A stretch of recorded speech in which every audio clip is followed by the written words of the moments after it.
Universidad de El Salvador, Facultad de Ciencias Naturales y Matemáticas. Curso de Ambientación Académico, nuevo ingreso 2023. Bienvenidos a esta segunda clase asincrónica del curso de Ambientación Académico. Yo seré su instructor el día de hoy. Mi nombre es César René Marmogaldana, estudiante egresado de la licenciatura en Enseñanza de la Matemática. El día de hoy tendremos los siguientes contenidos de observar en esta tutoría. Como primer contenido tenemos los números enteros, seguido de los números racionales, para finalizar con las expresiones decimales. El objetivo general de este curso es reconocer los diferentes tipos de conjuntos numéricos, operaciones definidas en ellos y su forma de aplicación para solucionar problemas elementales. De igual manera, tenemos los siguientes objetivos específicos, que el primero sería ubicar correctamente los números en la recta real. Como segundo, operar adecuadamente con intervalos de la recta real. Como cuarto, ubicar correctamente el punto en el plano cartesiano. Y como cuarto punto, determinar regiones en el plano cartesiano. Las destrezas que seguimos queriendo fomentar dentro de este curso es que al finalizar el estudio de este capítulo, usted sea capaz de realizar operaciones que definen los conjuntos numéricos, que exprese situaciones de la vida diaria con los números, que pueda utilizar los conjuntos numéricos como una creación de la mente humana y plantear problemas de diversas ramas del conocimiento, modelar fenómenos de la naturaleza, entre otros. Como tenemos el primer contenido del día de hoy, son los números enteros.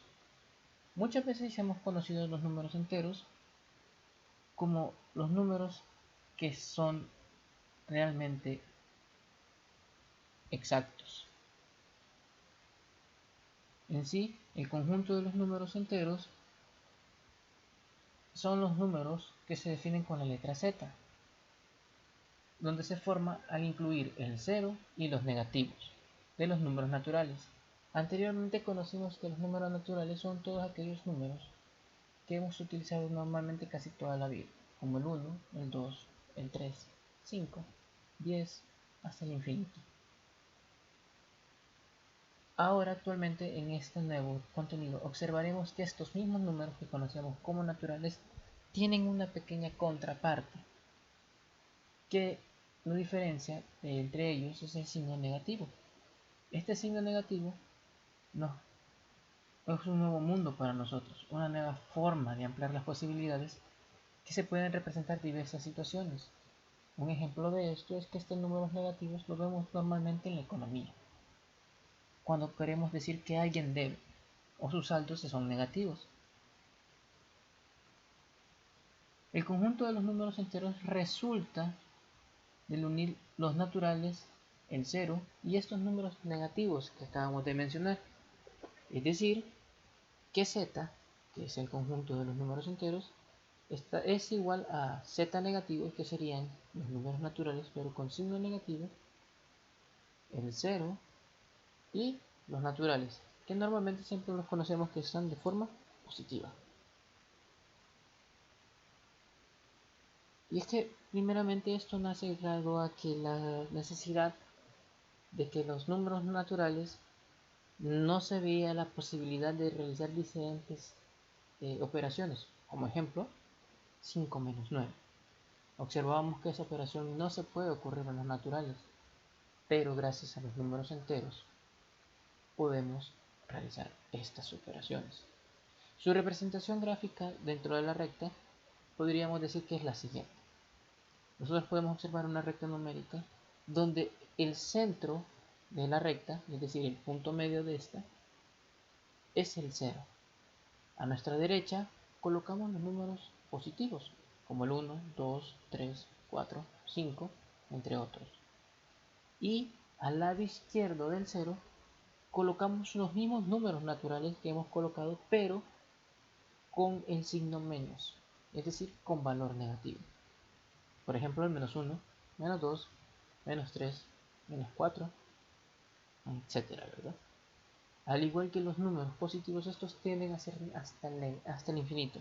Claro que esto lo conoceremos como infinito negativo.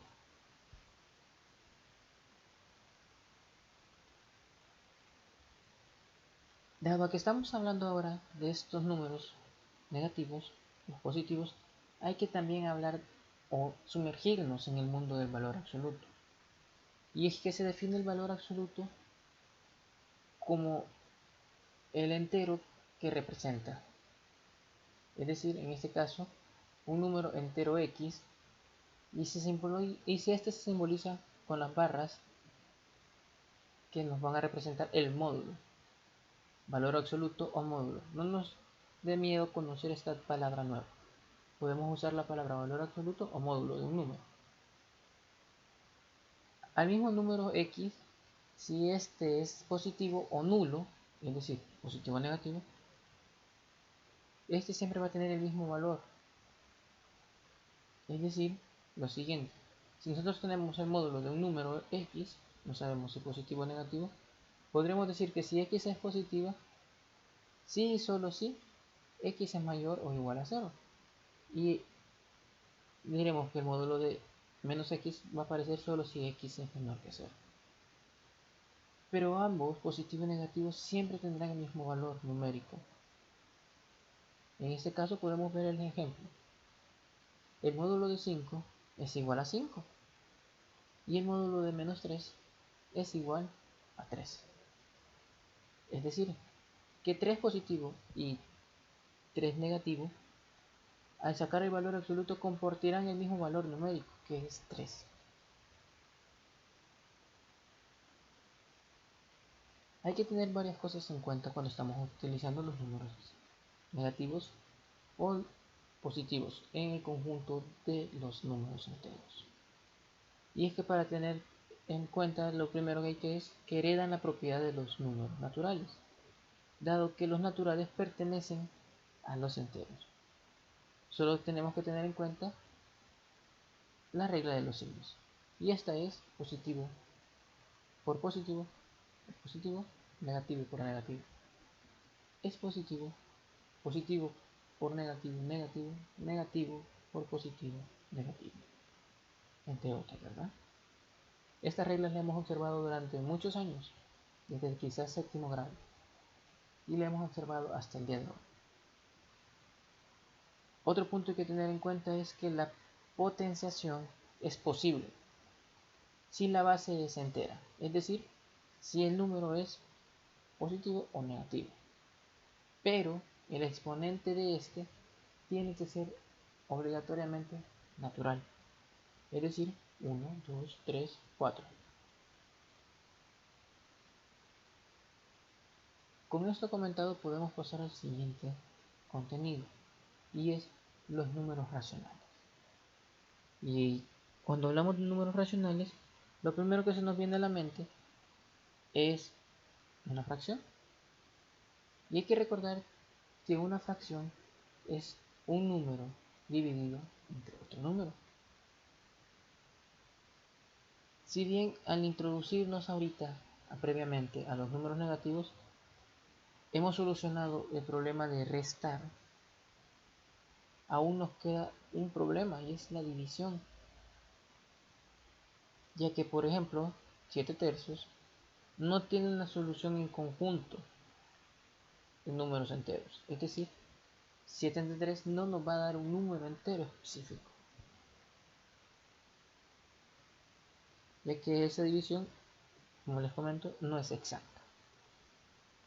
Pues para dar esa solución a ese pequeño problema que tenemos actualmente, podemos realizar lo que conocemos como la elaboración de una fracción, que es una división no efectuada.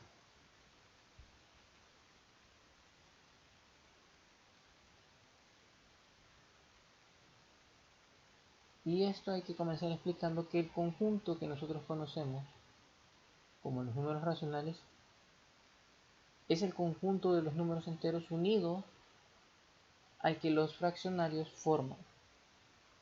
Es decir, el conjunto de los números racionales. Y esto tiene como símbolo o como letra representativa la letra Q.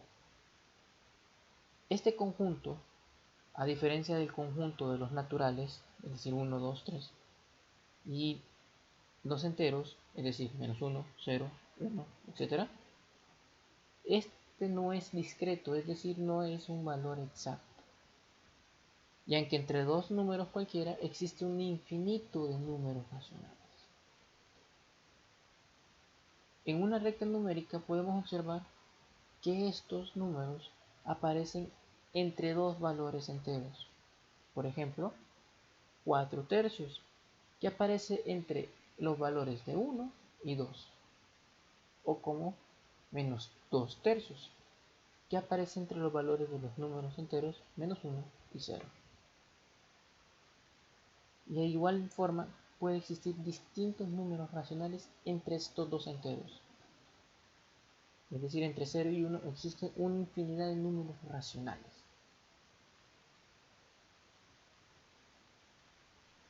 Al igual que los números naturales y enteros, se pueden realizar operaciones con este conjunto de números. Pero para eso seguimos una cierta línea de reglas. Para la suma y la resta, ocupamos lo que normalmente nos explicaron como la ley de la carita feliz. Y esta carita feliz no es más que el resultado de la multiplicación A por D, más o menos, que sería dependiendo qué operaciones estamos haciendo, suma o resta, B por C, entre la multiplicación B por D. Para multiplicar, la regla de las fracciones es la más sencilla. Y nos dice que para multiplicar dos fracciones, lo único que tenemos que hacer es multiplicar de forma seguida o forma directa. Es decir, A por C sobre B por D. Y tenemos la última, que es la regla para poder dividir fracciones. Y esta es un poco más compleja. Nos dice que si queremos dividir la fracción A sobre B entre 0 sobre D, podemos realizarlo de la forma siguiente: A sobre D por la fracción recíproca o inversa de C sobre D, que sería D sobre C. O también podemos realizarlo de la siguiente forma, y es decir, que tenemos la fracción A sobre B entre C sobre D. Y es lo que nosotros normalmente en la escuela, en séptimo grado, nos explicaban nuestros queridos maestros en ese entonces, como la regla de la oreja, que nos dice que vamos a multiplicar los extremos, en este caso A y D, y lo vamos a dividir entre los valores intermedios, B sobre C. Tenemos que tener en cuenta que para operar estas fracciones, al igual que los números enteros y los naturales, podemos usar potencias. Pero para poder usar las potencias hay que seguir las siguientes reglas. Y es que nos dice que la potenciación puede rehacerse en el conjunto de los números racionales para base racional y exponente entero. Es decir, que si yo tengo la fracción a sobre b y esto está al exponente n, nos quiere indicar que este exponente va a potenciar a ambos valores. Es decir, que voy a tener el resultado a elevado a la n sobre b elevado a la n. Es decir, que cuando estoy elevando una fracción a una potencia, es igual que yo diga que los valores de la fracción están elevados a la potencia cada uno. En dado caso la potencia sea negativa, es decir, menos n. Lo que quiere indicar es que voy a hacer el recíproco o la inversa de la fracción y esto va a ser elevado a la n. Es decir, ejemplo, si nosotros tenemos a sobre b elevado a la menos n, esto quiere decir que sea igual a que yo voy a dar inverso. En vez de tener a arriba de la fracción, ahora la tendré en la parte de abajo. Es decir, tendré la fracción b sobre a. y esto sí lo voy a elevar a la n.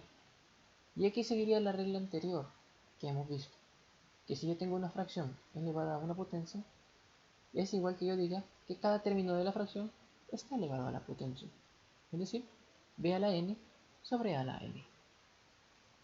Y como última regla es que si yo tengo una radicación, es decir, una raíz de un número racional, como ejemplo, raíz n de a sobre b, va a ser igual a c sobre d si y solo si c sobre d elevado a la potencia que yo utilice para sacar la raíz es igual a sobre b. Con eso tendríamos terminado el segundo contenido del día de hoy.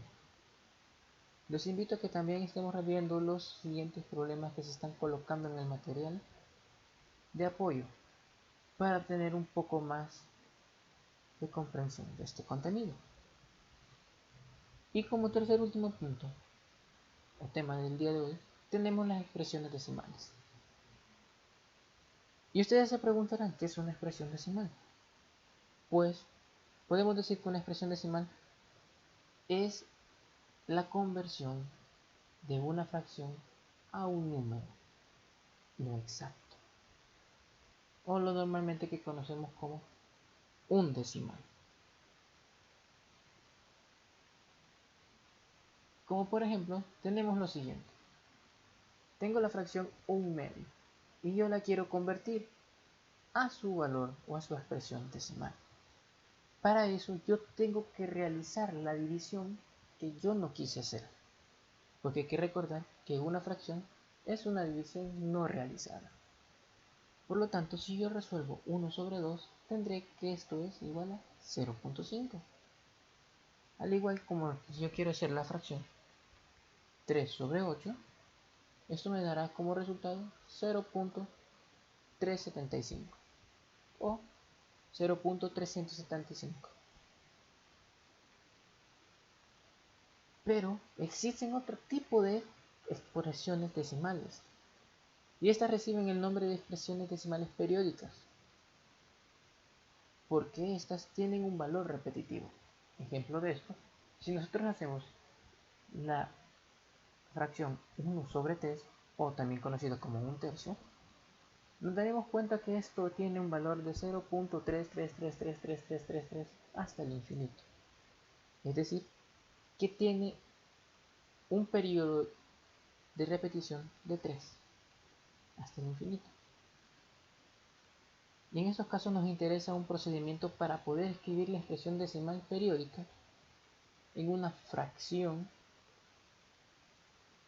y para ello tenemos que tener las siguientes reglas. Es decir, queremos simplificarlo, queremos acortar esta fracción o esta fracción periódica a algo más sencillo de comprender.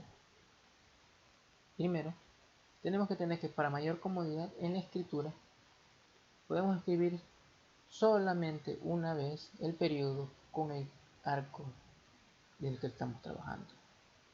En este ejemplo retomemos 0.3333333.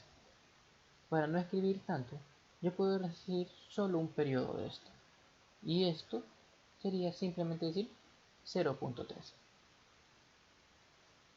De igual forma, si tenemos los decimales 0.54, 0.54, 0.54, 0.54 hasta el infinito, yo podría cortarlo en un periodo, que sería simplemente decir 0.54, 0.54. Y así ya tengo una expresión decimal de un número de decimales periódicos acortado para mayor facilidad de escritura y lectura de esto. Lo segundo que tenemos que tener en cuenta es que si el periodo comienza inmediatamente después del punto o coma, la expresión es pura, es decir, como por ejemplo 0.3. Si nos damos cuenta, es una expresión que nace de una sola vez en la repetición. Pero también de esta forma existen fracciones que no son puras, es decir, que tienen un periodo mixto. Por ejemplo, 0.5 y 0.872 o 0.872. Si nos damos cuenta, no tiene un periodo completo. Los invito a observar las demás partes del contenido de material de apoyo, pues ahí observaremos cómo convertir estos decimales en fracciones, o las fracciones en más decimales. Los invito a seguir observando el material de contenido y a seguir en las clases asincrónicas. Nos vemos en la siguiente clase.